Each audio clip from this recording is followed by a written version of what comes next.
આશિષ કુમારની અધ્યક્ષતામાં ગોધરા ખાતે વિશ્વ શૌચાલય દિવસ 2024ની ઉજવણી નિમિત્તે બેઠક યોજાઈ।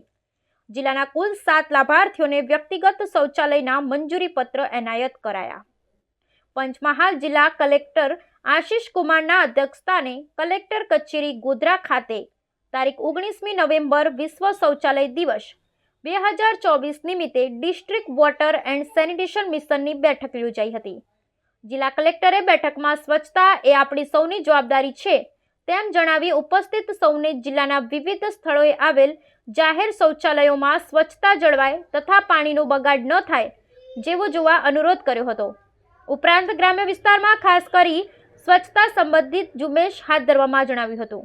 વિશ્વ શૌચાલય દિવસની ઉજવણી નિમિત્તે યોજાયેલ બેઠક દરમિયાન તાલુકા ગ્રામ્ય કક્ષાએ વિવિધ પ્રવૃત્તિઓ હાથ ધરવા બાબતે પ્રથમ તબક્કામાં ગ્રામ્ય કક્ષાએ શૌચાલય વિહોણા લાભાર્થીઓને ઓળખી કાઢી કુલ 7 લાભાર્થીઓને વ્યક્તિગત શૌચાલયના મંજૂરી પત્ર જિલ્લા કલેક્ટર આશિષ કુમાર, જિલ્લા વિકાસ અધિકારી ડી.કે. બારિયા તથા જિલ્લા ગ્રામ વિકાસ એજન્સીના નિયામક ડી.એમ. દેસાઈના હસ્તે એનાયત કરવામાં આવ્યા હતા।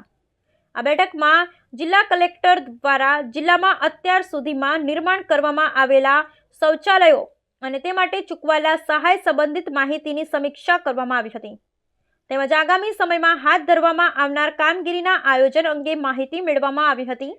બેઠકમાં વિશ્વ શૌચાલય દિવસની જિલ્લામાં કરવામાં આવનાર ઉજવણી અંતર્ગત તારીખ 19મી નવેમ્બરથી તારીખ 10મી ડિસેમ્બર 2024 દરમિયાન શૌચાલયના ઉપયોગ બાબતે લોકોને સ્વચ્છતા સંબંધિત આદતોમાં સુધારા જાગૃતતા લાવવા અર્થે જિલ્લા તાલુકા ગ્રામ્ય સ્તરે વિવિધ પ્રવૃત્તિઓ હાથ ધરવામાં આવશે જે અંગેની વિગતો રજૂ કરવામાં આવી હતી તેમજ બેઠકમાં ઉપસ્થિત સૌ દ્વારા સ્વચ્છતા શપથ લેવામાં આવ્યા હતા। આ બેઠકમાં જિલ્લા કક્ષાની ડિસ્ટ્રિક્ટ વોટર એન્ડ સેનિટેશન મિશનની કમિટીના સભ્યો, સ્વચ્છ ભારત મિશન ગ્રામીણના જિલ્લા કોર્ડિનેટર કમલ આચાર્ય, સંબંધિત વિભાગના અધિકારીઓ, સરપંચો, તલાટીઓ તથા લાભાર્થીઓ અને ઉપસ્થિત રહ્યા હતા।